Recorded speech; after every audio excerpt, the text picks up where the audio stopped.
The third dimension is where energy congeals into a dark, dense pool of matter.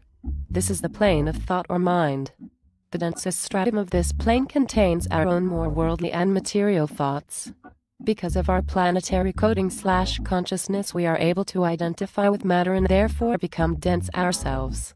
The universe allows the illusion of free will on the third and fourth dimensions, which gives us the experience of acting like saints or demons or somewhere in between. By choice. Beings believing that the third is the only dimension suffer from the illusion of separation from their spirit. The physical senses cannot detect spirit, which is beyond form. If we are not one with spirit, then we cannot be at one with others. This dimension of thought has the ability to interpenetrate all of life, like a sort of etheric river of water. It is not confined to the brain, which actually acts more like a kind of telephone switching station to all the thoughts that pass through it. Our ability to experience beauty while in such density shows that we live in a loving universe. That is why if we can contact the higher strata of the mind world by training the corresponding parts of our brain, as all seekers have attempted to do, we shall gain inconceivable knowledge. The practice of remote viewing attempts to tap into this holographic practice. Humans possess a body made up of the material of the physical plane world. A body containing chemicals in liquid, solid and gaseous states. This body is interpenetrated by another body, which is its counterpart, known as the etheric body. It constitutes a fine web through which the electromagnetic life forces are fed into the physical body from the outer universe. The combination of these two bodies contain the conscious knowledge of all 12 dimensions. The sacred hologram. The material world is the dominant mode in which humanity and other species live and operate. The motivating or driving forces in this world are called instincts. Most beings on the planet today base their actions predominantly on information they receive from their survival, sexual, hierarchical, and territorial instincts. Acting on these instructions makes statements to the universe about what is real to the active for the most part. These pictures of reality stem from information that is encoded in the DNA of the physical body. These physical body pictures of reality may imply, I am mortal. I need a mate. I need personal power to rule others. I need to own certain things. I need another person to make me happy. I need control of my space. The mental body. 2. Generates pictures of reality. It creates pictures that say things like, I must figure it all out. I need to be right.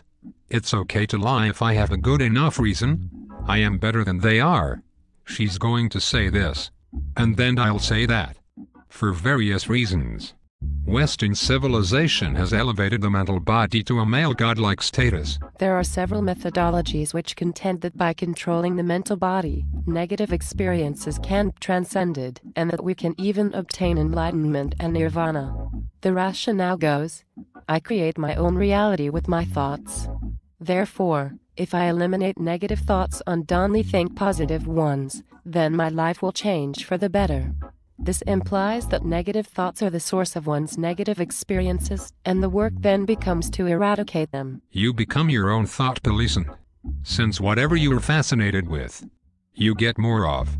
Then being fascinated with negative thoughts just brings more of them.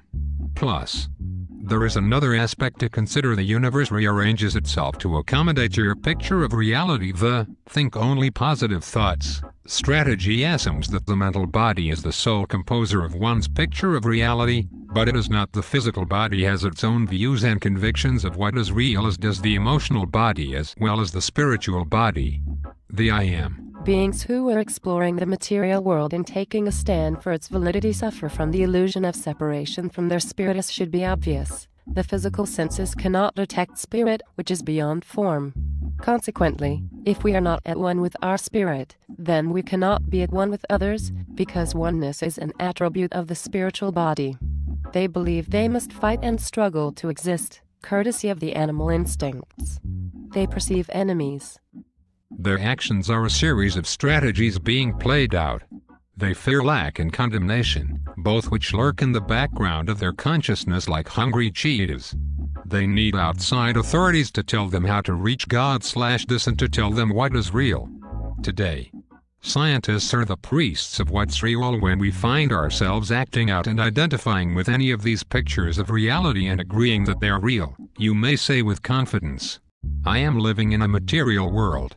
Other experiences of this domain are being caught up in a stream of thought, planning sexual strategies, mentally rehearsing what you're going to say when you confront someone, which you never end up saying anyway, when the time comes.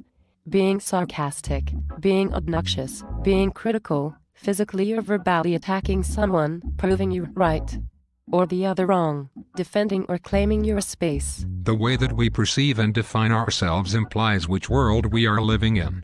A few identities that take a stand for the validity of the material world are: I am a hard worker, smart person, honest person, business person.